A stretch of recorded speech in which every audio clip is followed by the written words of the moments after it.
Ng'iyo kaka weche usuru momedi gi dhi bedo. Mokwongo ng'eyo to wang'eyo ni ne wan gi gik moko ariyo kaendi. Nitiere finance bill ikalo.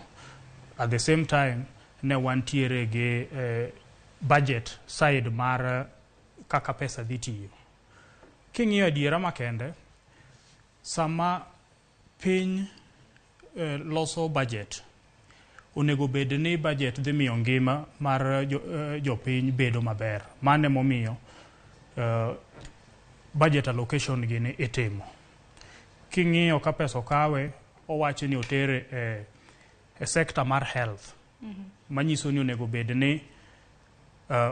ni odhi improve kata mawawacho ni onego bed ni ngima yore mag thieth dhi bedo maber. Kichak ing'iyo pesa kokawe okete e sector mar agriculture.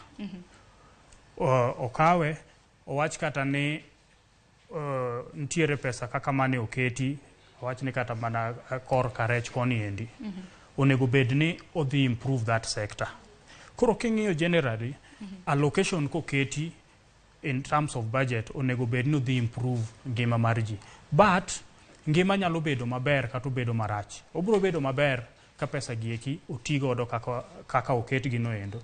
To be obiro bedo marach ka pesa gieki ok otigo e yo makare. To ka koro wadhi specifically ma koro wang'iyo kaka koro wach ni kar taxes momed gieki.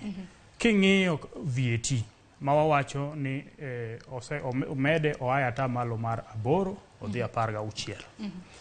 Kaendi chal ka gima wacho ni bech gik moko tetete omede.